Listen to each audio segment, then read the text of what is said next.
We have an early morning Jet 2 flight from Manchester to Barcelona for an 8-day cruise on Carnival's newest fun ship, Vista, round the Western Med.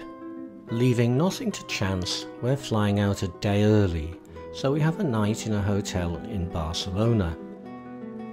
The Hotel Gaudi is just off Las Ramblas and is blessed with a terrace from which we get great panoramic views of central Barcelona.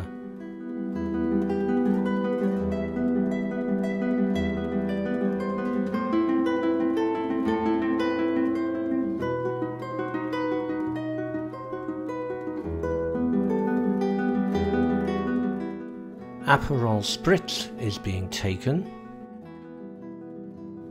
Directly across the street is the Palau Güell, a mansion created by the architect Antoni Gaudi in the 1880s. It was built for a wealthy Catalan industrialist and is now a museum open to the public. It displays many of Gaudi's signature features, like these parabolic arches.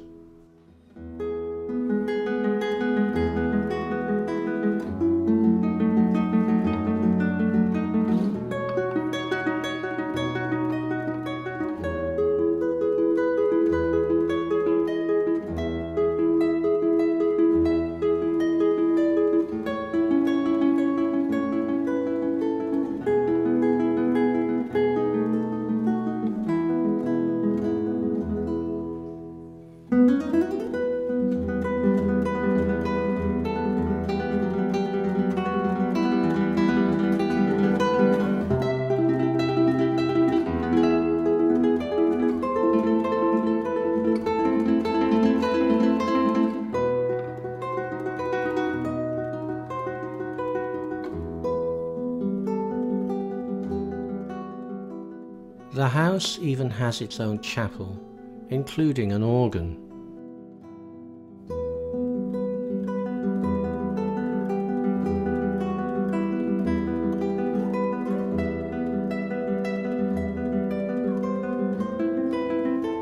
You can access the roof terrace to view Gaudi's ornate chimneys.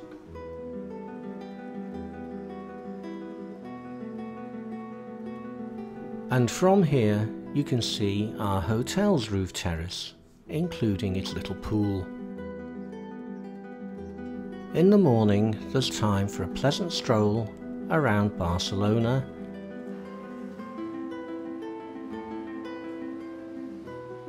We get as far as the old port area.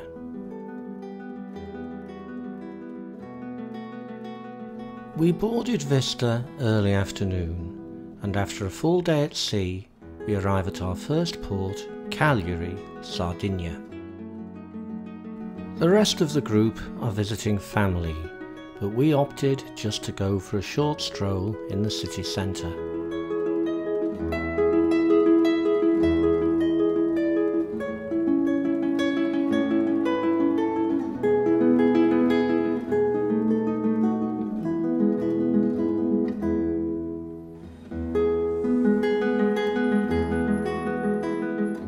In the Piazza Iena there is a statue of King Carlos Felice, who was King of Sardinia and Duke of Savoy in the early 19th century.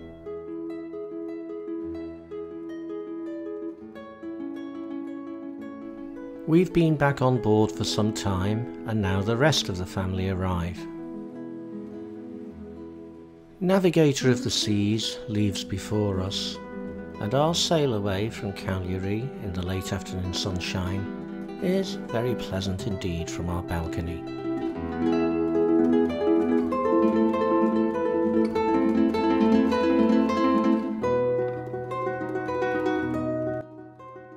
Overnight we sail to Naples, where we've pre-arranged a private tour to Pompeii and Herculaneum. Pompeii first. The temperature's already pretty high. We start our tour in the theatre.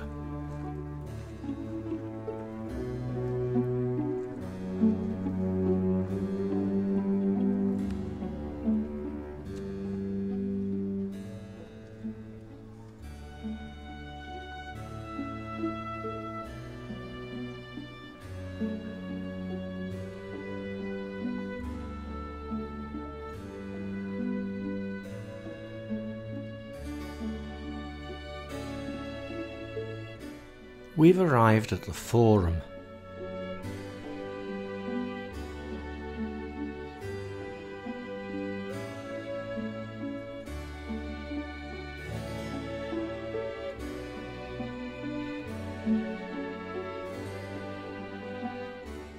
We're heading back for a cold drink and to get back on our minivan for the rest of our tour.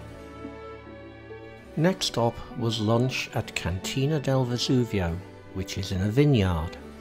The lunch was very good and wine was bought. Herculaneum is much smaller than Pompeii. It was a seaside resort for the wealthy rather than a full working city. It's possible to take in the whole site from a single vantage point as you enter.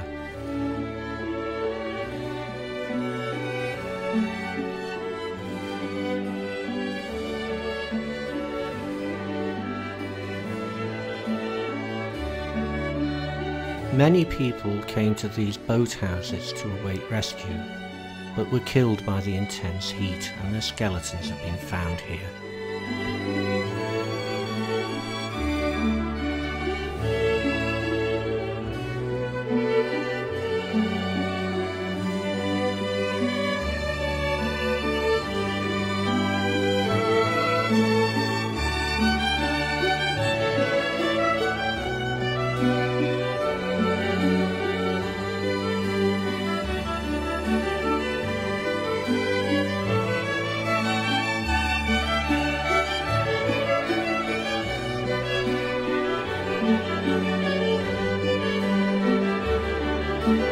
This was a bar that served hot food, a cowponna possibly.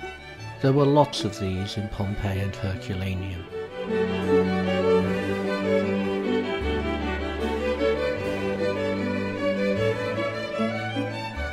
A very well preserved multi-storey interior.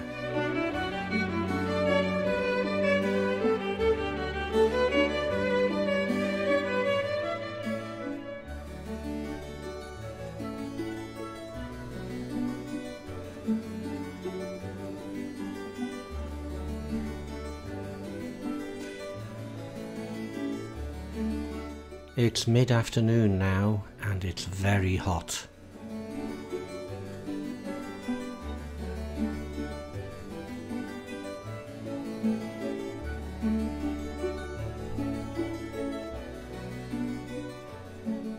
The faded remains of a fresco on yet another bar.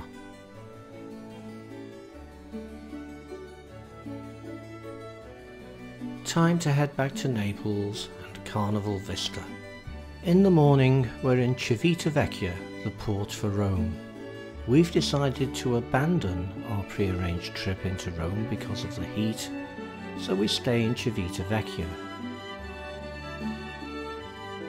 Michelangelo was partly responsible for these fortifications, built on old Roman barracks. Only 2 cruise ships in today, ourselves and a Windstar ship.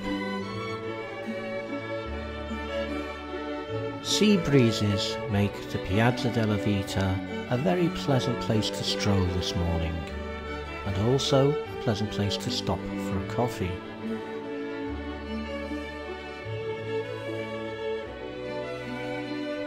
There's a market and a new sun hat was bought.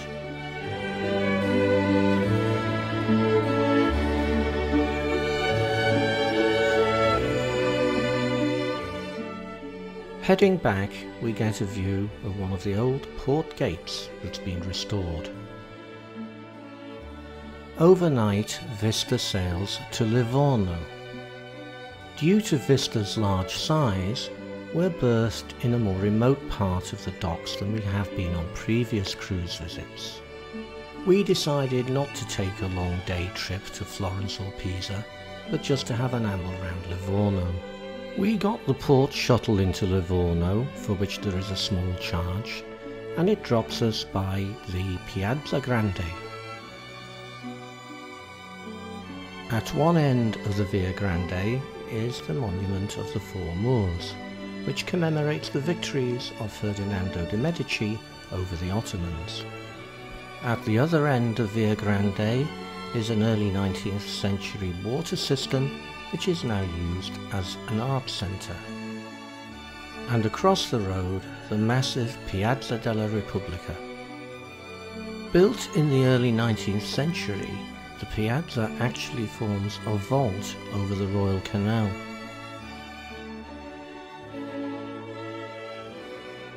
At one end of the piazza is the Fortezza Nuova, built in the 16th century for the Medici.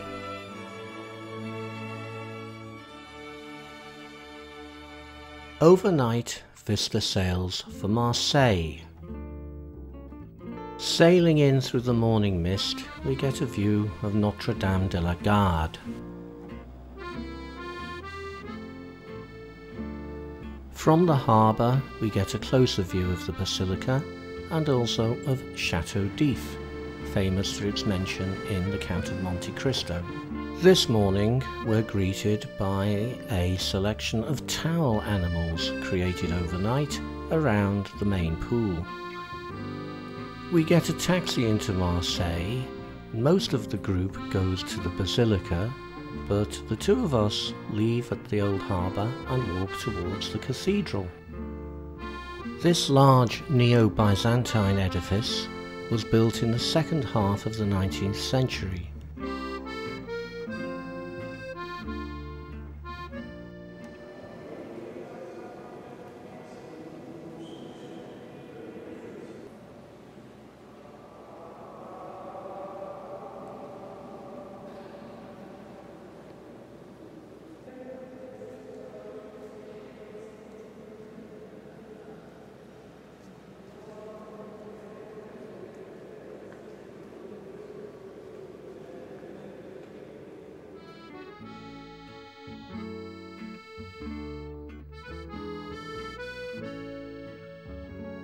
An impressive public space is being created around the cathedral. As we continue our stroll, we pass some of the transport options available to tourists in Marseille. We've reached the Place de la Joliette. On this side of the road, Les Docks, and on the opposite side, the Terrasse du Port. There are shops, restaurants and cafes here.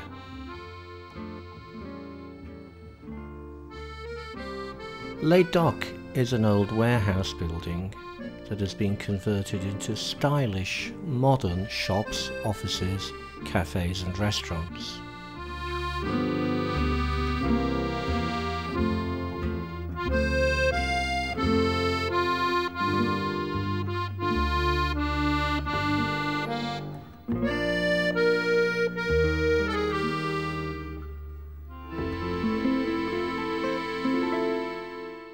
Overnight, Vista sails to Palma de Mallorca. The sail-in provides excellent views of Palma Cathedral, one of the jewels of the Mediterranean. Most of our party took a long walk into town, but we stayed locally and just wandered off for a cup of coffee. Also in port with us today, Eurodam. The early evening sail away gives us yet more views of Palma Cathedral and also of somebody's yacht coming in.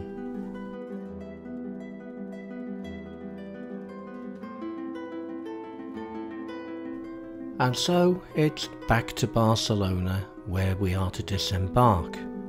Our flight is until late evening, so we've hired a room for the day at the Barceló Raval Hotel near Las Ramblas. The hotel has a great roof terrace where we can get 360-degree views of Barcelona.